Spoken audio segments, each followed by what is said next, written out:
Pessoal, me ouvem?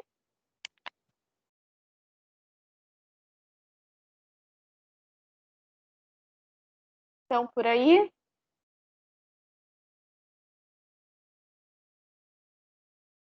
Que agora vai ter sucesso, hein? Se Deus quiser.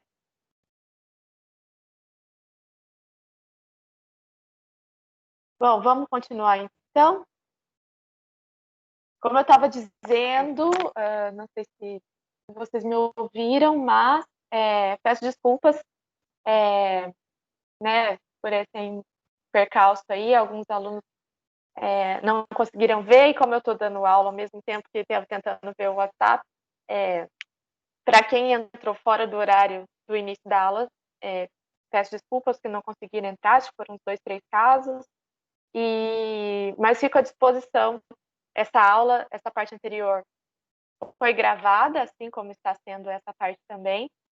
Então, quem não pôde acompanhar ao vivo a primeira parte da aula, a aula foi gravada, então busquem acessar e acompanhar essa outra parte que foi gravada. E também fico à disposição, caso vocês precisem de uma explicação novamente, ou de tirar dúvidas, principalmente dessa parte do início da aula, tá? Da parte anterior.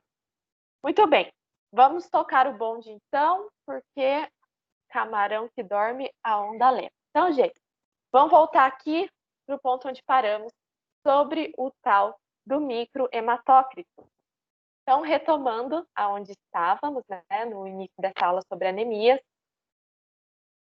se lembrem do hematócrito. Então, o hematócrito é a porcentagem de glóbulos vermelhos em relação ao sangue total. E isso, como vocês falaram já na aula anterior, é feito antes, por exemplo, de se fazer uma doação de sangue, ou num laboratório de emergência, né, se o paciente estiver infartando, é uma análise bem rápida que permite que se saiba a quantidade de hemácia em relação ao sangue total. Então, utilizamos da centrífuga de microhematócrito, colocamos uma amostra de sangue, que pode vir de um capilar ou pode vir de um tubo de sangue, centrifugamos por cerca de 5 minutos, e assim a gente vai ter a separação das hemácias em relação ao restante do volume total de sangue. Muito bem, então está aí então uma imagem em relação ao que a gente estava vendo. Vou até voltar aqui. Bom dia, Geisa. Bom dia, Claudinei. Só avisando que eu não vou, não vou assistir a aula, que eu vou descer para realizar uma tomografia da cervical, tá? Depois você acompanha a gravação, e boa sorte aí para você no Obrigado. exame. Até mais, gente. Boa aula. Tchau, tchau, Geisa. Valeu. Tchau, tchau. Não vou tomar banho agora, não. Então, gente, retomando aqui o vídeo que a gente estava vendo, né, para o pessoal que está entrando agora, conseguiu acompanhar agora, o microhematócrito é assim realizado. Então, pegamos um pequeno capilarzinho, né, que é um canudinho de plástico, um plástico bem rígido, e notem que o sangue vai subindo aqui por capilaridade, assim como uma gota d'água vai sendo absorvida por um papel quando a gente deixa uma próxima à outra. Na base, a gente coloca uma massinha, ou podemos, né, queimar um pouquinho com pico de Bunsen. E essa amostra vai, então, para a centrífuga de microhematócrito, que é hiper bem fechada, porque se não for muito bem fechada, essas amostras, ao centrifugarem, voam, igual aquela... Sabe um brinquedinho que é um palitinho, né, que você faz assim, ele voa? A mesma coisa pode acontecer com o microhematócrito, né, com esse capilar, e o sangue voa e faz uma sujeira imensa na centrífuga. Olha lá, né, é um exame simples, rápido, fácil de execução e de baixo custo. Tudo na centrífuga tem que ser aos pares, então tudo que vai de um lado vai também ao seu lado oposto, né? Então, como se fosse espelhado.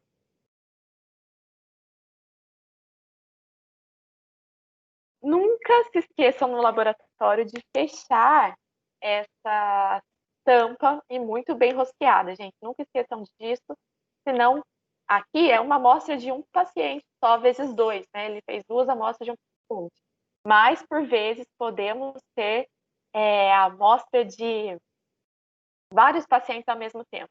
E na centrifugação, tudo pode se misturar e ficar cheio de sangue a centrífuga, um caos, né? Então, a gente seta a rotação, seta o tempo, geralmente 5 minutos. Toda centrífuga é uma bomba relógio, então, mesmo que seja apenas para capilares, muita cautela. Retiramos os tubos após o tempo de centrifugação.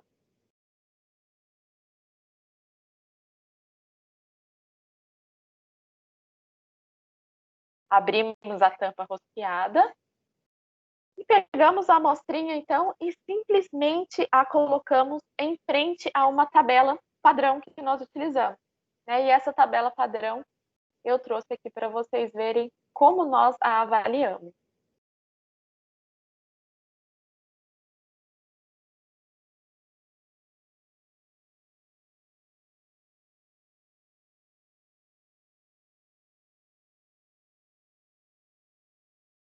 Então, olha lá, pessoal.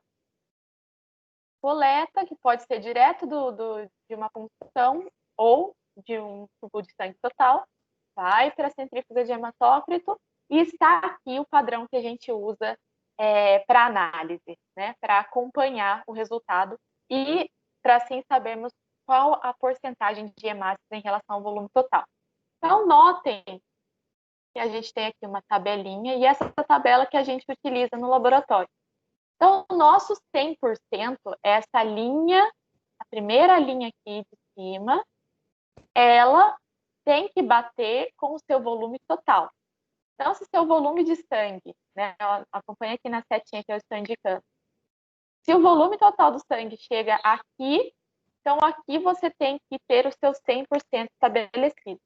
Se você sugou, né, puxou por capilaridade menos sangue, você tem que adequar esse volume total ao seu 100%. Senão o valor não bate, tá? Senão o resultado vai estar errado. Então, volume total vocês coloquem na frente do 100%. E assim, acompanhando as linhas, a gente vai saber qual a porcentagem do hematócrito. Então, olhem lá. Aqui, por exemplo, a gente tem uma amostra, o 100% está exatamente aqui na linha do 100%, e o volume das hemácias em relação ao sangue total, a gente segue essa linha, seja para baixo, seja para cima, e temos aproximadamente 45%. Né? Então, aqui, hematócrito, ok. E se for feito o microhematócrito e a porcentagem de hemácias, né? Então, o hematócrito der aproximadamente 20% ou menos, essa pessoa precisa de uma transfusão de sangue, precisa de uma transfusão de concentrado de hemácia. Então, olhem aqui, então. Isso aqui que é essencial e que muita gente erra, mesmo o teste sendo absurdamente simples. Olha lá. Essa primeira linha aqui, superior, tem que bater com o seu volume total. Se ela for colocada mais para cima ou mais para baixo, a porcentagem vai estar alterada, não vai corresponder ao sangue total, tá? Então, bate esse 100% com a linha superior e assim, né, podemos relacionar o hematócrito, a quantidade de hemácias em relação a esse volume. Olha aqui um exemplo de 3 hematócritos analisados.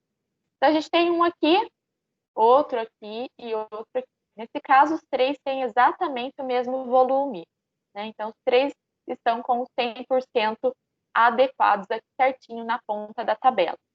Então, aqui, quando a gente vai acompanhar o hematócrito, olha só esse paciente A, né, seguindo a linha aqui, ele tem uns 42% de hematócrito. Então, tá tranquilo. tá ok. Quando a gente vê esse paciente B, cerca de 35%, né? Então, já, o hematócrito está diminuído. Logo, esse paciente pode estar com um quadro anêmico. E esse paciente C, o hematócrito é ainda menor. Então, cerca de 25% o hematócrito desse paciente. Então, muito menos hemácia em circulação, muito menos oxigênio transportado pelo organismo desse paciente. Né? E se isso aqui chegar a 20%, esse paciente precisa de transfusão, de doação de sangue, principalmente concentrado de hemácia. Bom, então, gente, temos diversos tipos de anemia. Como a gente falou, seja ela de caráter genético, ou seja ela carencial, hemolítica, causada por um sangramento, enfim, são vários fatores que levam a um quadro anêmico. Dentre eles, temos as anemias causadas por insuficiência de medula óssea. O que isso significa? A medula, por algum motivo, não está produzindo glóbulos vermelhos como o necessário. Então, a gente caracteriza isso como insuficiência de medula óssea. Tá? Exemplos de anemia que temos dentro desse quadro de insuficiência de medula. Anemia plástica.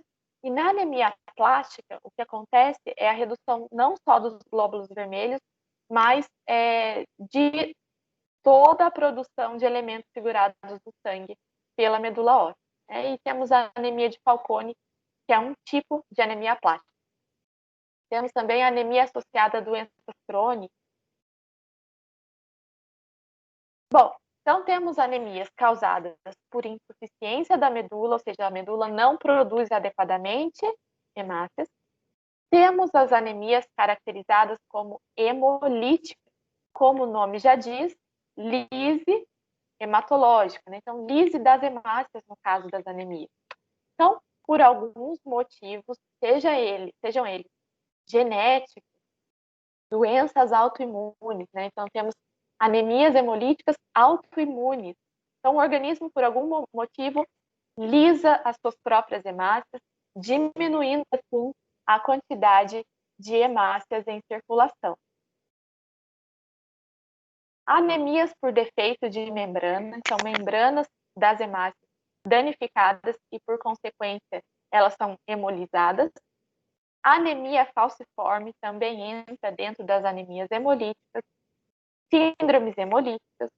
Temos também as anemias megaloblásticas, né, que se dão principalmente devido à deficiência de alguns fatores nutricionais, principalmente a vitamina B12. Então, gente, são 4 os tipos básicos de anemia e temos vários quadros anêmicos que se enquadram dentro dessas classificações, dessas 4 classificações de anemia. Então, olha lá. Insuficiência da medula óssea, anemia devido à insuficiência da medula óssea, anemia hemolítica, anemias megaloblásticas e anemias ferroprivas ou ferropênicas, certo? Que são as anemias devido também à carência nutricional. Mas, nesse caso, essa carência é de ferro. Então, as anemias ferroprivas, ferropênicas e associadas ao ferro, geralmente nós vemos na microscopia hemácias hipocrômicas, né? Então, bem clarinhas e microcíticas, bem pequenas. Diferente das anemias megaloblásticas, onde geralmente nós vemos células de maior tamanho devido à maturação que não ocorre perfeitamente, já que a pessoa possui principalmente deficiência de vitamina B12. Muito bem. Olha aí, gente, uma curiosidade. Cada hemácia tem cerca de 30 picogramas de hemoglobina. E esses 30 picogramas de hemoglobina representam mais de 95% do peso seco de uma hemácia. Então, dentro dela, ela carrega basicamente só hemoglobina. Além disso, temos também o peso da membrana que a recobre. Recobre as hemácias.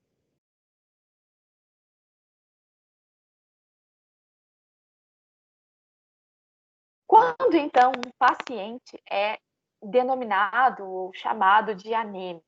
Quando a concentração da hemoglobina estiver inferior a esses valores aí.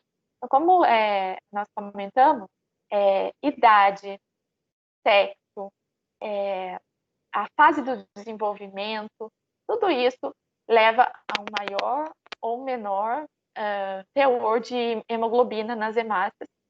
Como a gente falou, além disso, né, no recém-nascido, ele tem 60% de hematócrito. Então, que para um adulto normal é cerca de 40 a 45, um recém-nascido tem bem mais hemácias em circulação. E assim vai melhor oxigenando o seu cérebro e os seus demais órgãos. Né? Mas, quando nós pensamos na concentração da hemoglobina e como caracterizar, então, uma anemia a partir disso, nós dosamos a hemoglobina, e isso geralmente é realizado também direto no analisador hematológico, mas podemos fazer manualmente. Então, hemoglobinas inferiores a 13 gramas por decilitro no homem adulto, 12 no caso da mulher, 11 no caso da mulher grávida, porque a mulher grávida, ela já tem uma diluição maior do seu volume das suas hemácias. É justamente porque ela tem um volume maior de sangue em circulação. Né? Então, devido a essa hemodiluição maior das mulheres grávidas, para que ela seja caracterizada como anêmica, a hemoglobina deve estar menor que 11 gramas por decilitro. Isso também vale para criança entre 6 meses e 6 anos e 12 gramas por decilitro para crianças entre 6 e 14 anos. Enfim, o que a gente vê aqui, há uma pequena diferença entre sexo e entre idade.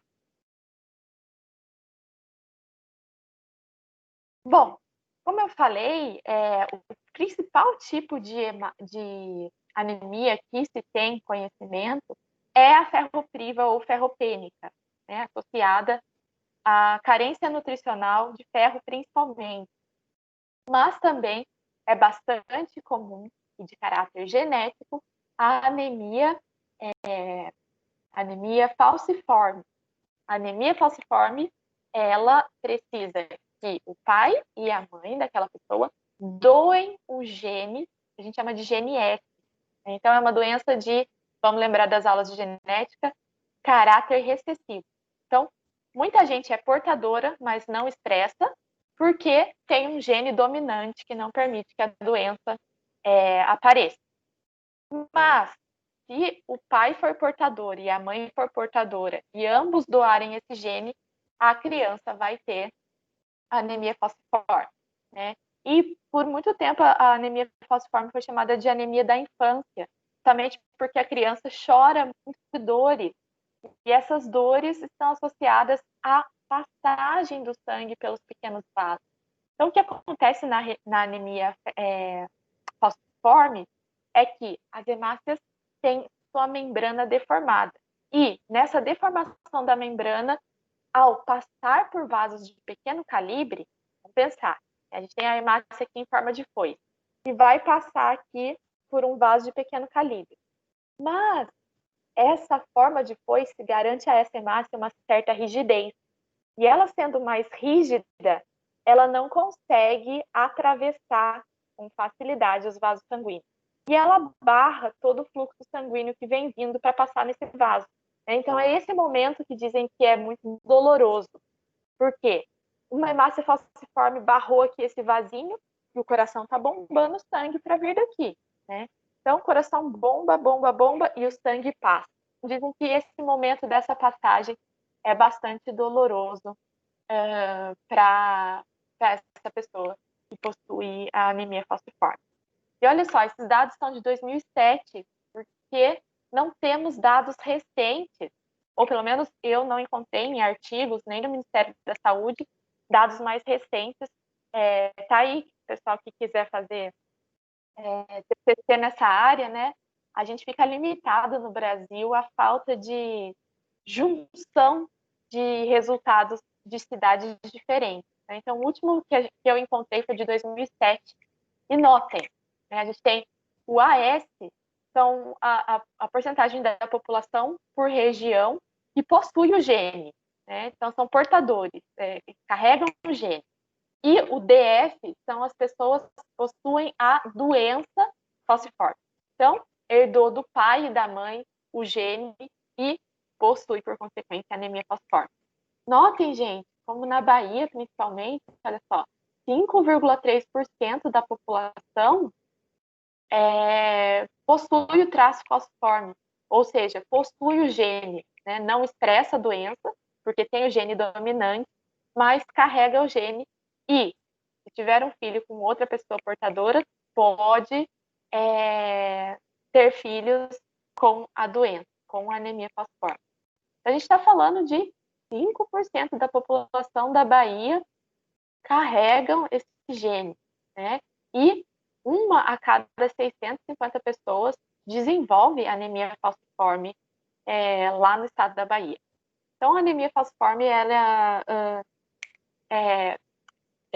acredita-se que tenha vindo da África, também do Mediterrâneo, né? Então, dizem que muito provavelmente quem trouxe para o Brasil foram os escravos e as pessoas que vieram, né, de países mediterrâneos para o Brasil, mas hoje já boa parte da população brasileira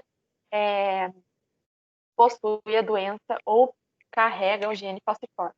O problema é muita gente carrega o gene e tem um filho com outra pessoa que também carrega o gene, mas nem sabe, né? E vai descobrir através da criança, do filho que desenvolve a doença.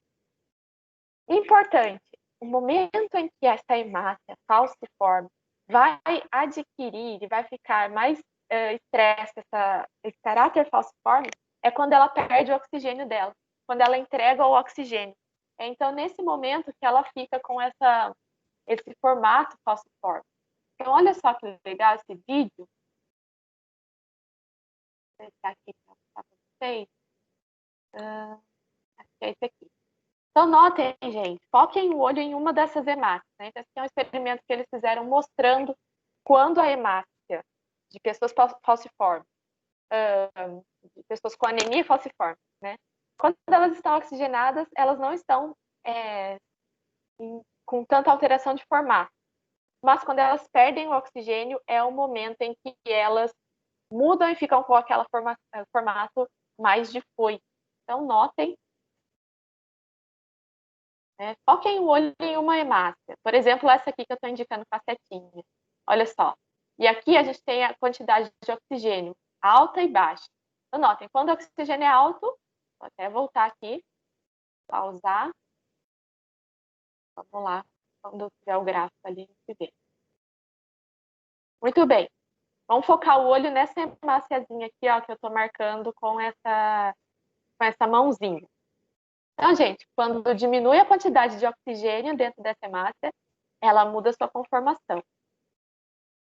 Mas quando ela está rica em oxigênio, olha lá, alta quantidade de oxigênio, ela não tem sua morfologia tão alterada assim, né? A gente não vê tanta poiquilocitose, mas quando ela perde o oxigênio, é o momento, olha lá, que ela fica mais em forma de foice. Né? Então, olha que interessante, a doença sendo melhor entendida, né, a partir de outros aspectos, como a quantidade de oxigênio presente nela.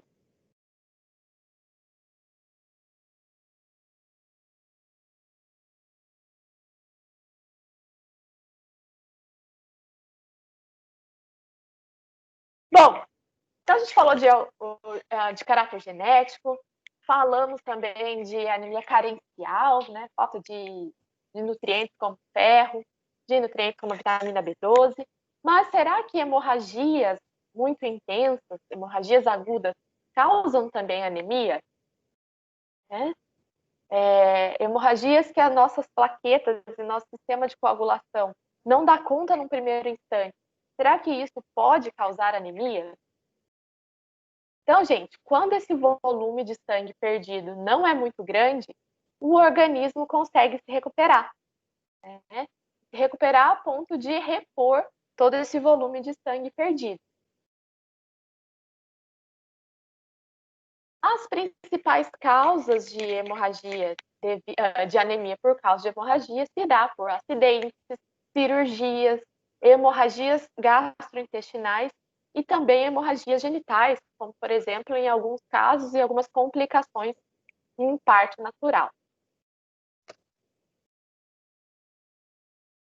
Então, olha lá que legal o método, como funciona, os mecanismos que conduzem à anemia. Então, os principais caráteres que levam à anemia.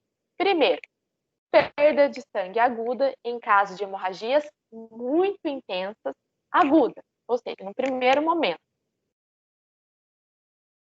Segundo mecanismo que conduz à anemia, diminuição na produção dos glóbulos vermelhos. Isso se dá geralmente devido à deficiência da medula óssea. E terceiro, devido à diminuição do tempo de vida das hemácias. Então, principalmente caráter hemolítico, as hemácias passam por lise ou são fagocitadas antes do seu tempo normal de vida, que seria de 120 dias. Então, são esses os três pilares dos mecanismos que resultam e que conduzem a um processo anêmico.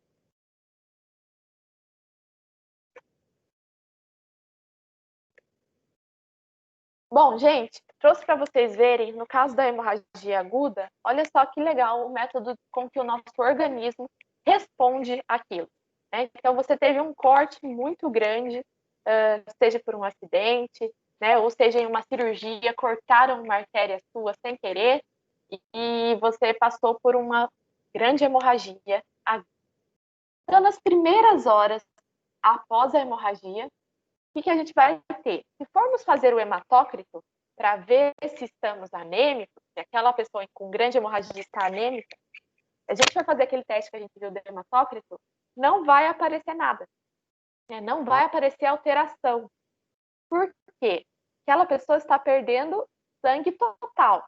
Então, na hemorragia aguda, ela está perdendo plasma, ela está perdendo plaquetas e leucócitos e está perdendo hemácia.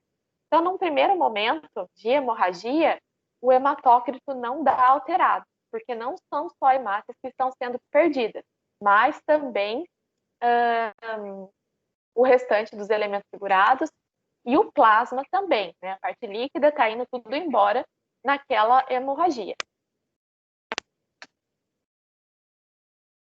E importante, a intensidade da hemorragia é acompanhada por sinais clínicos. Então, a frequência do batimento cardíaco, a pressão arterial, a temperatura nas extremidades das mãos e dos pés, isso aí tem que ser acompanhado para ver a intensidade dessa hemorragia, porque o paciente pode, inclusive, vir a óbito por conta disso. Bom, então, nas primeiras horas após a hemorragia, não tem diferença no hematócrito, porque todos os elementos figurados e a parte líquida do sangue estão fluindo para fora daquele organismo, para fora dos vasos sanguíneos. Cerca de 2 a 3 dias após o corte, após a hemorragia, o que vai acontecendo devido à coagulação, estabilização do sangramento. E o organismo retém águas, eletrólitos, também os nossos hormônios antidiuréticos fazem com que a pessoa urine menos, sue menos, justamente para que esses líquidos possam melhor compor os vasos sanguíneos que perderam muito sangue devido ao processo hemorrágico. Isso, então, de 2 a 3 dias depois da hemorragia. Aí, caminhando pelo tempo, 3 a 5 dias depois do processo da hemorragia, o que a gente observa naquele organismo? Aumento da eritropoetina. E quem é essa eritropoetina? Aquele hormônio que estimula com que células-tronco sigam o caminho, sigam a cascata de maturação das hemácias. Então, depois de uma hemorragia aguda, a gente, por dosar a eritropoetina, vamos ver alta elevação nos índices dela num paciente que passou por hemorragia. Por consequência, se formos fazer um esfregaço daquele sangue e corarmos com azul cresil brilhante, a gente vai ver aumento de reticulócitos na circulação, se aquela medula estiver respondendo. Então, teve o processo, 2 dias depois o líquido, qualquer forma de líquido que poderia ser liberado pelo organismo, urina, suor, é melhor mantido dentro do corpo para aumentar o volume sanguíneo. 3 a 5 dias depois, mais eritropoetina é liberada naquele corpo para que hemácias sejam produzidas. Por consequência, se bastante hemácia estiver sendo produzida, nós vamos ter também aumento de reticulócito, que significa que a medula está produzindo tanta hemácia que acaba saindo as jovens também. E de 2 a 3 semanas após o episódio da hemorragia, se ela não for muito intensa a ponto de danificar órgãos, né, o que acontece é que o organismo repõe, então, o sangue que foi perdido cerca de 2 a 3 semanas após o episódio de hemorragia. Olha só que legal. Então, quando a gente tem um sangramento intenso, processo hemorrágico, olha o nosso hematócrito como fica, gente.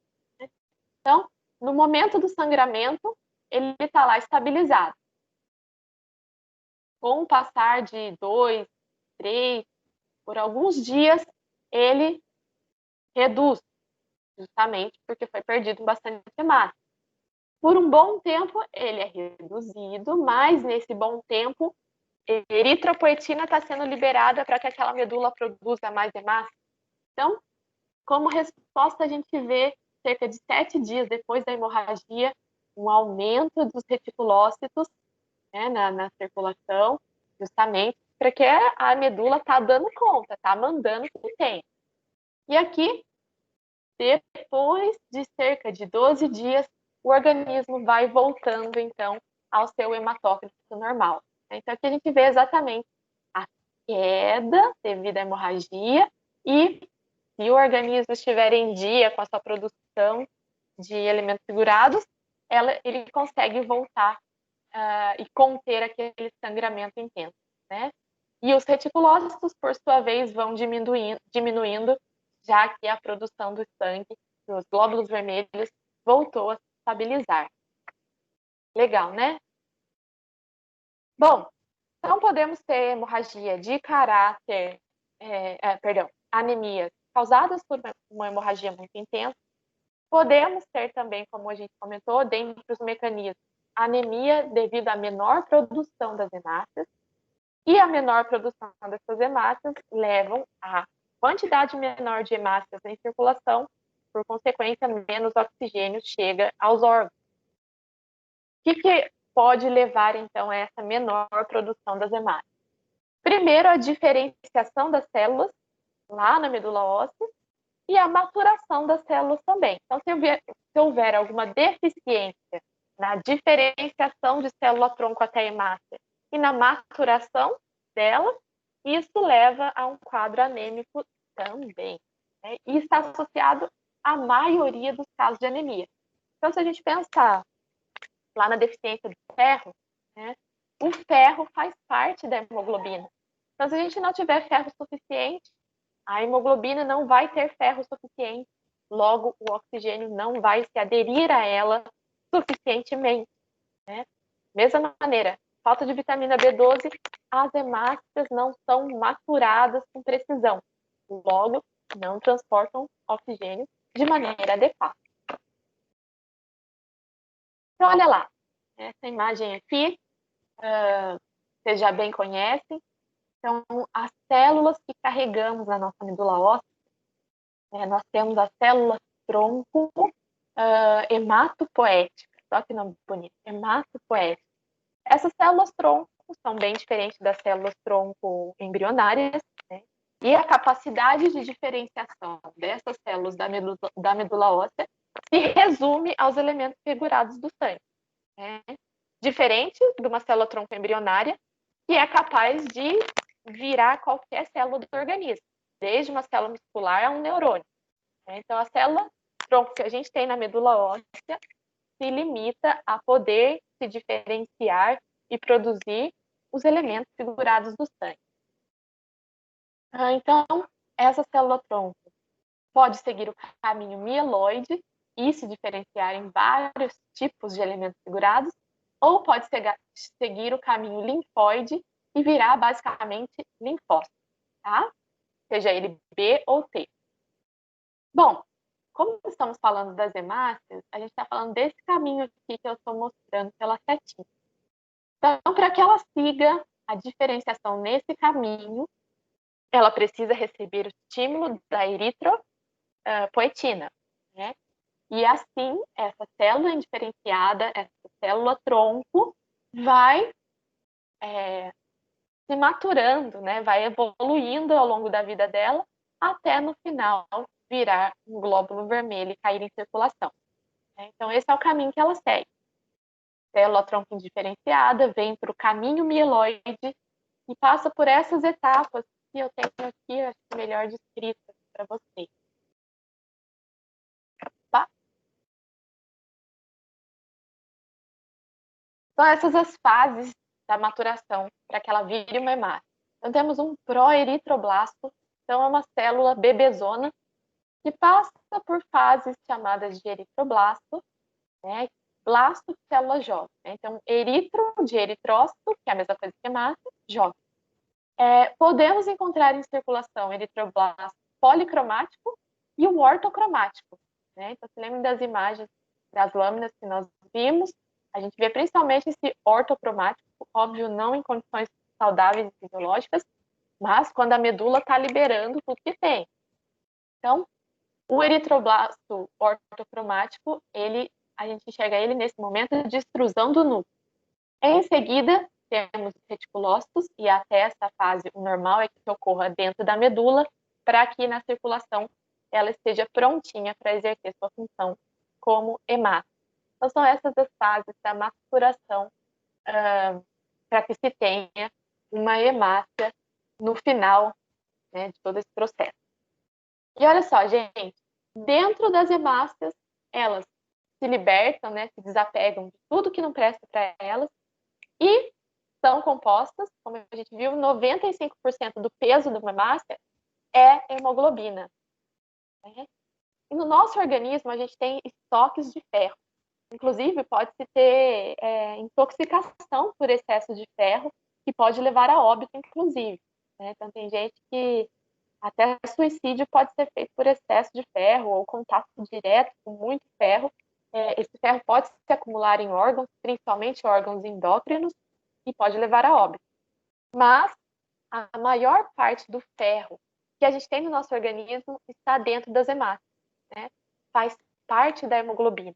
Então, aqui a gente tem uma molécula de hemoglobina, e essa uma molécula de hemoglobina carrega 4 íons ferro, né?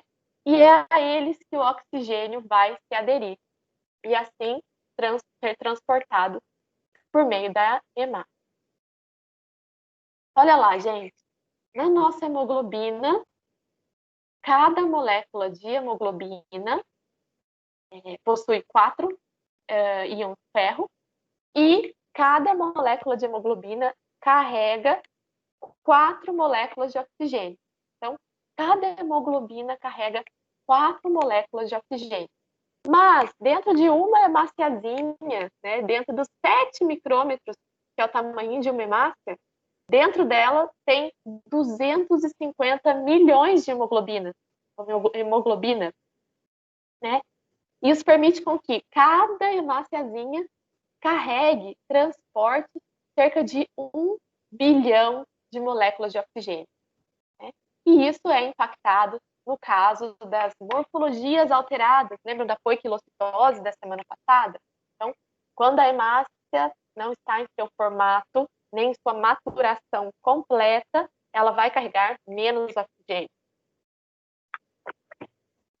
E, por consequência, menos oxigênio chegando nos tecidos. Né? Então, gente, às vezes a gente acha que, nossa, parece que eu estou tão inútil nessa pandemia, ou eu estou aqui em casa e parece que eu não consigo fazer tanta coisa nessa pandemia. Mas, gente, olha só suas hemácias, cada bolinha carregando 1 bilhão de moléculas de oxigênio. Então, olha como no nosso organismo tudo é brilhante a nível microscópico.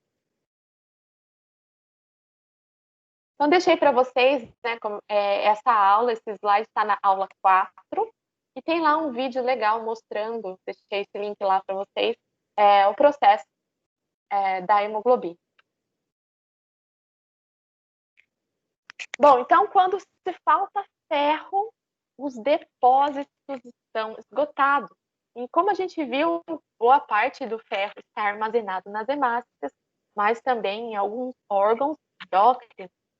E o ferro a gente não produz, a gente precisa da alimentação. Né? Então, a gente tem ele absorvido pela alimentação, conseguimos guardar em alguns órgãos, e também as hemácias, quando elas cumprem o tempo delas, quando elas completam os 120 dias, elas vão para ser fagocitadas, principalmente no baço, tadinha. E lá é feito um processo de reciclagem. E o ferro é reciclado.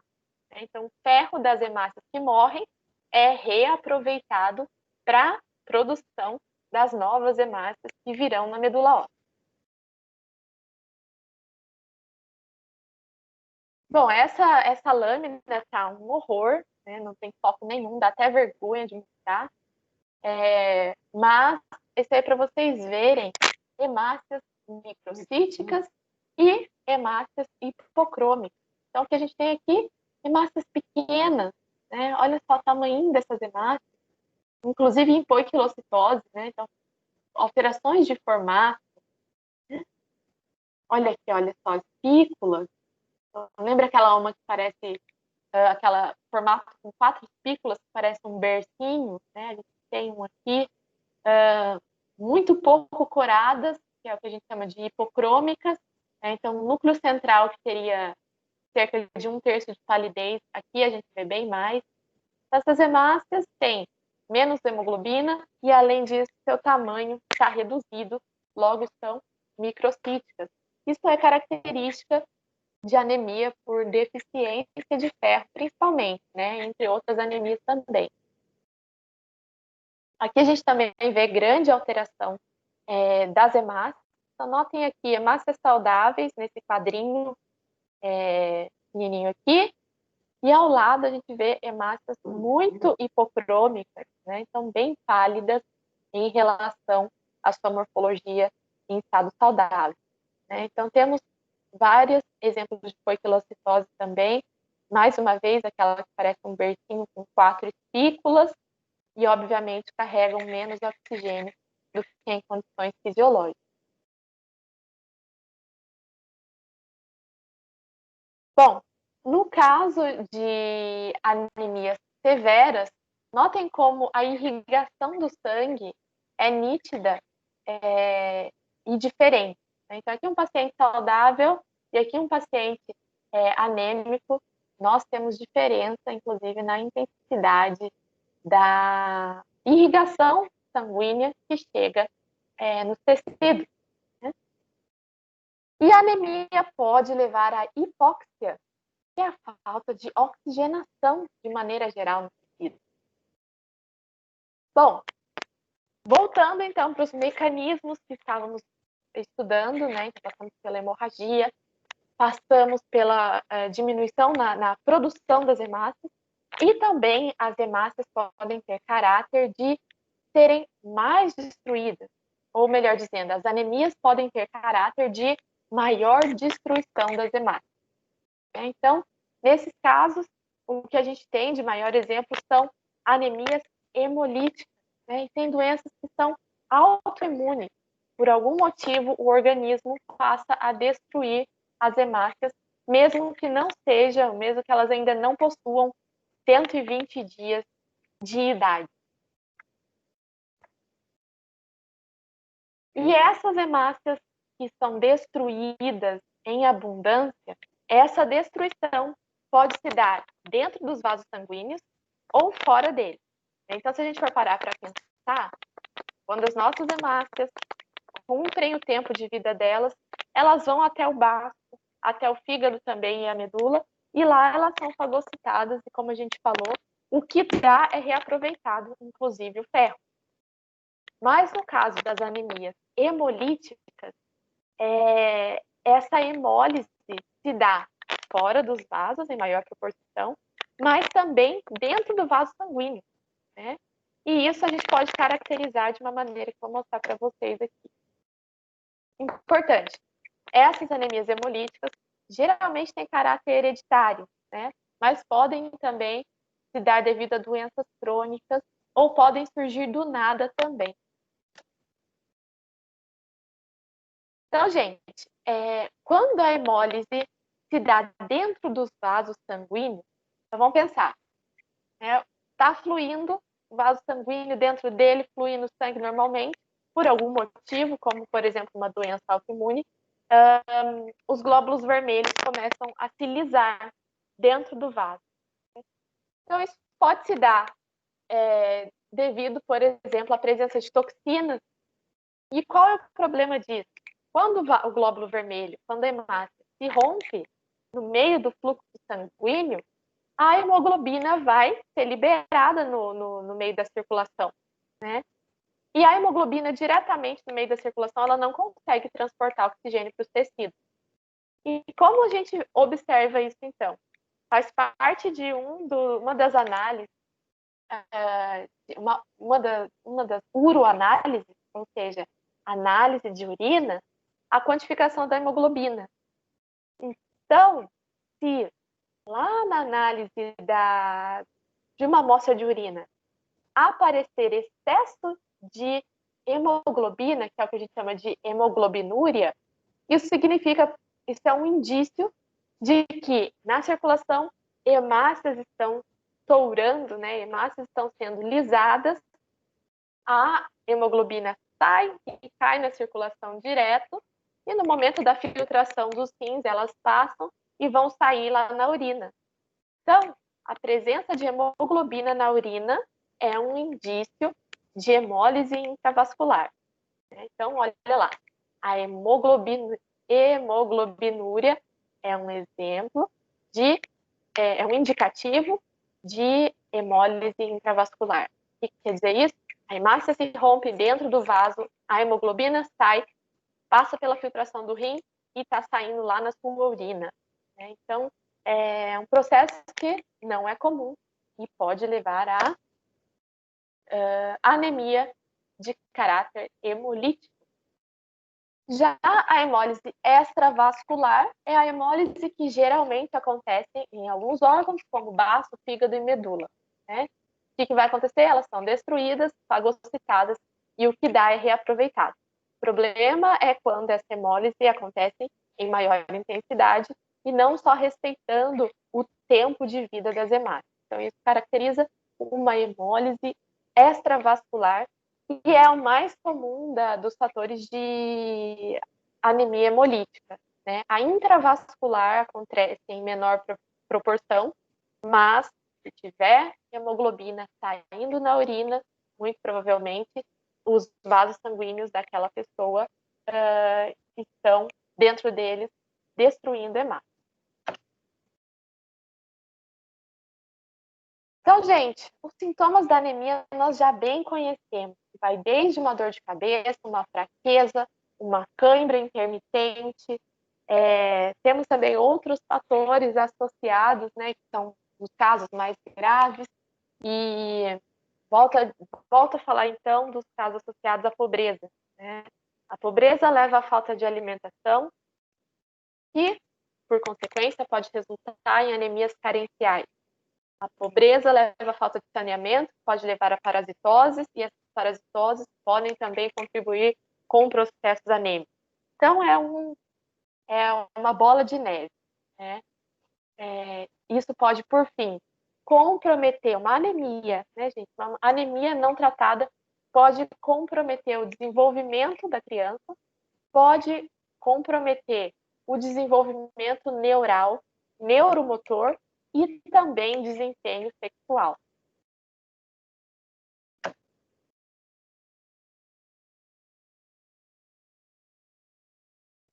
Também associado às anemias, pode-se ter uma taquicardia, porque o coração vai bombear mais rápido, buscando compensar aquela diminuição das hemácias, a diminuição de hemoglobina. Então, o coração bombeia mais rápido para que mais troca gasosa seja feita nos pulmões e assim as hemácias possam circular mais e levar oxigênio para os tecidos. sonolência, diminuição do raciocínio. Olha lá outros termos que acho que deve estar escrito aqui para vocês. Tá aqui mesmo. Lipotimia, né? Olha aí essas aulas de prática em hematologia, sempre trazendo uns conceitos novos para a mesa de domingo, no almoço. Então, a lipotimia é a perda súbita da consciência, né? Então, um desmaio devido à diminuição do transporte de oxigênio.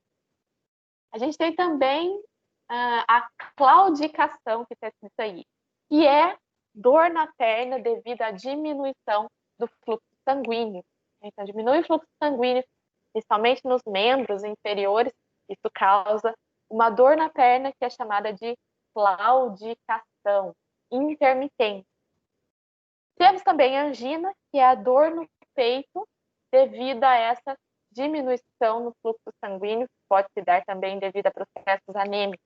Então, são dois pesos na balança. Pode se diminuir o fluxo sanguíneo e o coração pode trabalhar mais e até levar a um ataque cardíaco para que o fluxo sanguíneo que está em circulação aumente o transporte de oxigênio.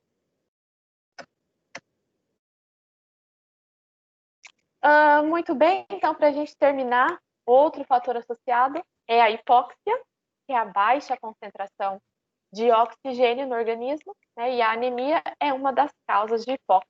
Então, gente, dentro da hemoglobina, lembra que a gente falou que elas carregam 4 moléculas de oxigênio. Cada hemoglobina, 4 moléculas de oxigênio. Mas, se tiver monóxido de carbono, ela prefere em vez do oxigênio. Então, no caso do envenenamento por monóxido de carbono, a hemoglobina passa a transportar o monóxido de carbono em vez de se ligar ao oxigênio, né? E isso leva também à hipóxia. Então, aqui, né, nos casos de hipóxia, a gente pode ter isquemia, né? Olha só essa mão, com as pontas arroxeadas devido à redução do fluxo sanguíneo chegando nas extremidades. Por fim, acho que vocês já devem ter visto alguém ou se lembrado de alguém que tenha esse aspecto nos dedos, né? A gente chama de dedo de baqueta ou dedo de tambor, mas isso é também chamado de hipocratismo digital, porque Hipócrates foi quem primeiro descreveu alguns aspectos fisiológicos da unha. Então, a má oxigenação dos capilares das extremidades das mãos pode ser causada por uma anemia extrema, mas está associada a maior ainda falta de oxigenação. Então, pessoas que fumam por décadas, né, levam a um comprometimento do pulmão e menor por conta disso o transporte de oxigênio também, principalmente nas extremidades. Então, isso leva a alguns casos de aumento, hipertrofia na extremidade das falanges do dedo. Então, olha só, um dedo normal aqui e um dedo de uma pessoa que tem esse hipocratismo digital, né? Então, isso se associa à anemia, mas também a outros fatores mais graves de hipóxia, como uma pessoa que fuma por décadas. Pode ter também caráter genético, tá? E o que leva exatamente a esse formato alterado do dedo não se sabe, né? A fisiopatologia disso ainda é indefinida. Mas acredita-se que as plaquetas se acumulem nas pontas desses dedos e assim, devido à hipóxia, nessa situação de hipóxia, os dedos acabam tendo esse formato que a gente denomina de baqueta ou dedo de tambor. Certo, gente? Aqui é o nosso último slide. Então, enteroparasitose e anemia também. É importante a gente pensar que parasitos que se aderem à parede do intestino não permitem que os nutrientes sejam absorvidos. Dentre esses nutrientes, o ferro, né? Além de tudo, esses parasitos podem fazer uso do seu sangue, além dos seus nutrientes, e levar também a pequenas hemorragias, né? Então, a pesquisa do sangue nas fezes, que a gente chama de pesquisa de sangue oculto, também indica, além de parasitose, isso pode comprometer e levar a processos anêmicos. Então, em alguns parasitos, a diminuição da absorção do ferro pode se dar em 1/5. Né? Então, quando você está parasitado com um parasita no seu intestino, a absorção de ferro pode diminuir em 20%. Além disso, esses parasitas aí podem estar fazendo uso e consumindo a sua hemoglobina. Aqui a gente tem a giardia, olha só, uma parede intestinal e várias giardias aderidas a essa superfície intestinal. Bom, ficamos por aqui então. Tudo na paz, né? Mais uma vez peço desculpas, mas durante a aula é difícil de acompanhar o grupo no WhatsApp, mas a aula está sendo gravada e para quem não conseguiu acompanhar ao vivo, né, podem acompanhar posteriormente. E qualquer dúvida que vocês tiverem, principalmente hoje que a gente teve essa intercorrência aí, né, de mudar de grupo, estou à disposição de vocês. Vocês têm alguma coisa para comentar, para acrescentar, algum exemplo, né, de anemia, que já passou na família, que já viu dentro de casa, ou que leu algo novo?